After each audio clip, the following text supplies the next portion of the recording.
Divisions within the Democratic Party over President Joe Biden's re-election campaign were laid bare on Capitol Hill today as a key Manhattan Democrat reversed course on Biden's future. And Republicans who represent New York swing districts, which could determine the balance of power in the House of Representatives, are weighing in as well. Our Kevin Fry joins us now from inside the Capitol with the very latest. And Kevin, the president has issued a letter saying that he's definitely staying in the race, but it seems that that has not halted all the speculation. Yeah, I mean, you saw yesterday Congresswoman Alexandria Ocasio-Cortez basically making that case that this is a moot point because it's a settled matter, that Biden is not going anywhere. Even so, here on Capitol Hill, really the mood amongst Democrats defined by two key words: anxiety and acquiescence. Anxiety about what the path forward looks like, and acquiescing to the fact that Biden shows no signs of going anywhere. Days after reportedly telling colleagues in a private meeting that Joe Biden should step aside, Manhattan Congressman Jerry Nadler sought to clarify his thinking. He said he's going to remain in.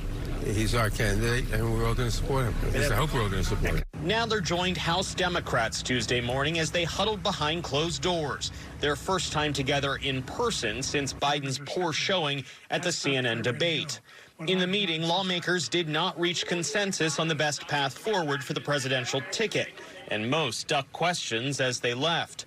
Still, by Tuesday afternoon, others joined ranks with Nadler, arguing voters picked Biden and it's time to move forward, focusing on November. Do you think Biden can still win, though? Look, if people rally behind him. At the center of these internal talks has been Brooklyn Congressman Hakeem Jeffries, now in his second year as the top House Democrat.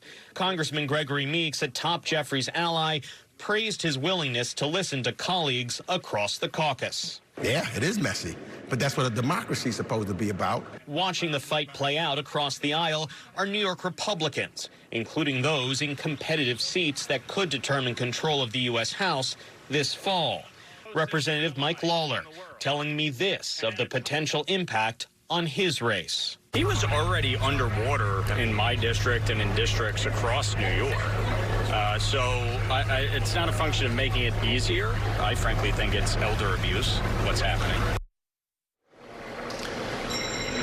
Now we got a statement from the man trying to unseat Lawler later this year, that of course being Democrat former Congressman Mondaire Jones, and he did not engage directly with this question of whether or not he believes Biden should step aside, but he did say that if Biden is the nominee, quote, if Biden is the nominee, he will be voting for him. He then went on to basically attack Lawler as essentially being a reliable vote for Donald Trump should he be president again.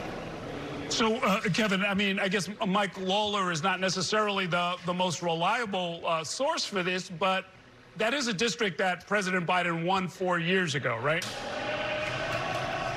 Yeah, and the argument, as we reported several months ago, even before the debate fallout, was that there is some concern amongst Democrats that Biden's polling, and this is in public polling, is not as good as it was 4 years ago. The margin of victory for Biden in New York would be much slimmer, in the single digits potentially, depending on which poll you're looking at.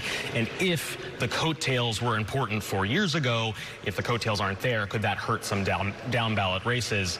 That remains to be seen. There's a lot of fluctuating polls across the country where you're seeing down ballot races actually outperforming Biden, so that trend could also follow in New York. And as best you can tell, Kevin, are members of Congress who are expressing doubts about the viability of the president's reelection, are they reaching that conclusion on their own, or are they reflecting what their constituents are telling them back home?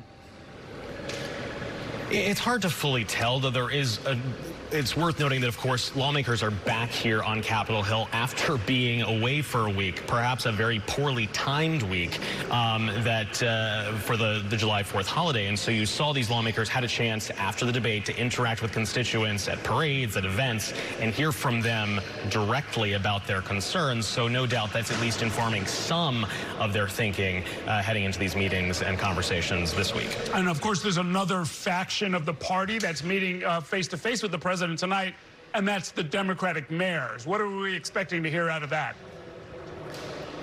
Right, so that's a little later this evening. This is part of Biden's, essentially, his tour to try to shore up support in places where he might be hemorrhaging. And we do know that Mayor Adams is intending to participate in that call. And he was asked about kind of what role he would want to play. How would he respond to any calls or requests to help the campaign should it be there? And he said earlier today that I'm here to help. Give me my marching orders. I'm just a soldier.